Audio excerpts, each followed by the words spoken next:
Hello and welcome to The Voice of Todd. I'm Tom, and in this video I'm going to go over my thoughts on A Quiet Place 2, the 2020 movie which is about to be released in the cinemas. Yes, the cinemas. Remember them? This is the sequel to the 2018 horror movie hit A Quiet Place, which in my opinion is one of the best horror films I think I've ever seen. So I was a little bit hyped for this. And also getting back in the cinema in general, it's just been really nice. So nice, I even bought cinema nachos, and they weren't bad, to be fair. Now, these movie reviews do not have spoilers for the film I'm talking about, but there could be spoilers for the first film, so be warned if you haven't seen either. The film is directed by John Krasinski of A Quiet Place and Tom Clancy's Jack Ryan fame, and written by John Krasinski, with Scott Beck and Brian Woods of A Quiet Place Part 1, I guess it's called now, getting writing credits too. The movie stars Emily Blunt as Evelyn Abbott, Cillian Murphy as Emmett, Millicent Simmons as Regan Abbott, Noah Jupe as Marcus Abbott, and John Krasinski as Lee Abbott. There is another well-known face, but I won't spoil it. Even the character name is a spoiler, so if you don't want it ruining, don't go on IMDb. Speaking of IMDb, the synopsis: following the events at home, the Abbott family now face the terrors of the outside world. Forced to venture into the unknown, they realise that creatures that hunt by sound are not the only threats lurking beyond the sand path. So, with the admin out of the way, what did I like about this movie? One of the best things of A Quiet Place is the way that they use sound, and the big factor that sound plays not only to the characters but also to the world around them, and how it just shapes what everybody does. That's basically the same here. And it really works well. It just as well as the first film. While I don't think they did anything different in their approach, they didn't need to. Because the first film did it so well, it doesn't feel new here, but it just works, and it's great. And I think this is one of those movies that you experience with your ears as much as your eyes. And it does look very pretty, but we'll get to that. The story itself, as mentioned, takes place directly after the events of the first film, but it opens with a flashback that has been used for the marketing of the movie. I think the trailers and the stuff I watched was about a year ago, over a year ago. It was supposed to be released in April 2020. Then everything happened. But overall, including that flashback, I think the pacing is done really well. We already have a connection with the returning characters and their dynamic with how they function and what they really are about. Everybody's just trying to survive here, but we know each of them hopefully quite well by this point. But this flashback also gives the audience a way to connect them to Cillian Murphy's Emmett. And again, for me, it just works. The main focus of the movie and the driving force of the story is Regan Abbott, wonderfully played by Millicent Simmons. She is incredible in this. She holds everything together, certainly her arc in this, which is a pretty big part of the story.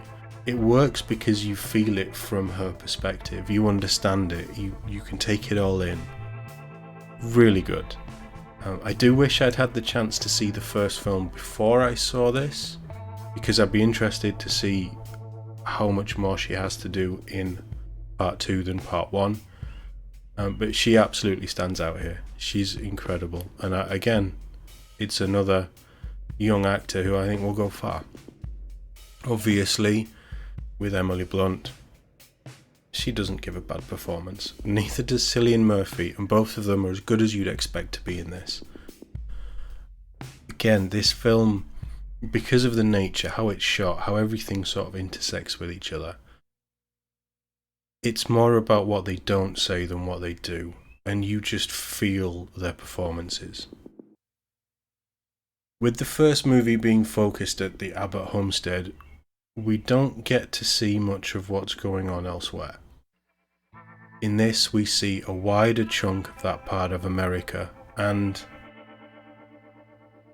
I guess it doesn't do anything new with the idea of a society breakdown, but this world does feel very dangerous, and it looks amazing. It's very pretty.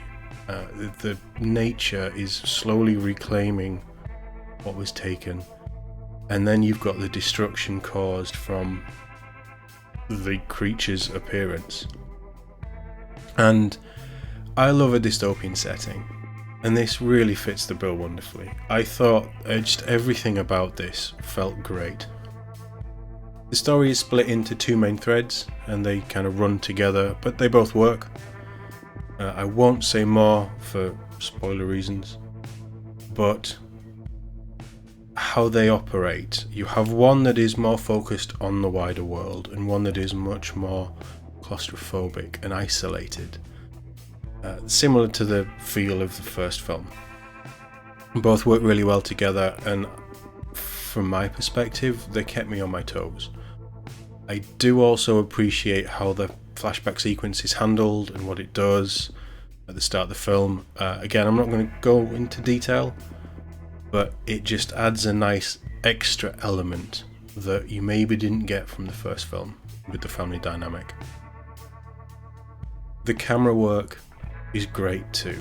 Again, it keeps it very close and claustrophobic. Even when you're in these wider areas, it's still very focused on the characters. It's story driven, it's about the characters. And that use of sound, it really works because you are so drawn into the characters. You don't really know what's going on just outside the periphery. And that's where the sound plays it. It's very colourful. Like I say, the nature is slowly reclaiming the world, and it was great to see on the big screen. Stuff I didn't like, again, there's not really much here. Second review in a row that's the case. Not really a huge fan of horror films, and my knowledge of them is quite limited, but this does everything that I wanted from a sequel that honestly I don't think we needed when it was announced. Very glad that we got it. The first movie had such a strong outing, and I can see why the studio would have wanted more. This does feel true enough to the original, and it feeds off the original to justify itself, and I had a great time with this. I still have questions about the aliens and their presence, and there's a lot of mystery left on the table when it comes to certainly them. But honestly, I don't think we need answers. Some things are best left to the audience's imagination. Just like Blade Runner 2049, this is a sequel that didn't need to be made, but I'm glad it is, because it's the exact kind of escapism that I enjoy, and this movie really should be experienced in the cinema, or at least on a really great surround sound at home, to fully appreciate what it actually does and how it tells the story. I really hope that this movie does well. Releasing at this time is probably a little scary for everyone because we don't know if the audiences are going to return to cinemas. I do hope that they do, because the cinema is one of the greatest places to go to escape the real world, and my happy place, really. It doesn't matter where the cinema is, I just love the experience. I went on a bank holiday Monday in the UK, so a couple of days ago. The cinema wasn't full even with social distancing in place. I get the feeling that people are going to be going back. It's also half term here in the UK, so there was a lot of kids for the kids films, the Tom and Jerry or whatever else was out. The cinema atrium itself was quite busy, and this is a cinema that every time I go to, it's usually quiet. So hopefully people are gonna start to flock back, and we'll start to see blockbusters coming back again. I'll be honest, it does seem like there is potential for a part 3. Maybe down the line if there's a call for it. I think that there is interest in the series of films. It's not a franchise yet, and I'm pretty sure that John Krasinski has more that he wants to do with this world and with these characters. But for me, just like the first, it could end here and it's still a self-contained story. This is one of those films, I think, that would really benefit from a double bill with the first.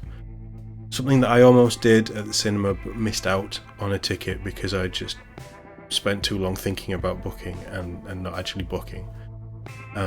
So I need to pick up the first pretty soon. Hopefully it's on a streaming service I can get access to and watch it, because I would like to head back in and experience part 2 in the cinema again, having reminded myself of the proper events of part 1. And honestly, it's good enough to justify going back to see it. But I just love being in the cinema, as I've said. But let me know what you think in the comments. Have you had a chance to see A Quiet Place 2, or is it not your thing? One of the big reasons I started this channel is for interaction and to talk to, well, anybody about the things that I watch, play, all of it. And I'd love to hear your thoughts. If you want to find more of me, I stream on Twitch regularly. Probably going to be switching it up and doing a little bit of YouTube streaming at some point as well. Currently playing through Divinity Original Sin, and I'm going to start my run up to Halo Infinite with a chronological playthrough of all the Halo games except the 2 mobile ones, starting with Halo Wars this weekend. And there's always the other channel, Todd Plays Games, if you want to catch up on all my past live streams. Stay tuned to The Voice of Todd for more movie and game reviews and whatever else I feel like talking about. As always, thank you for watching. I'll see you in the next one.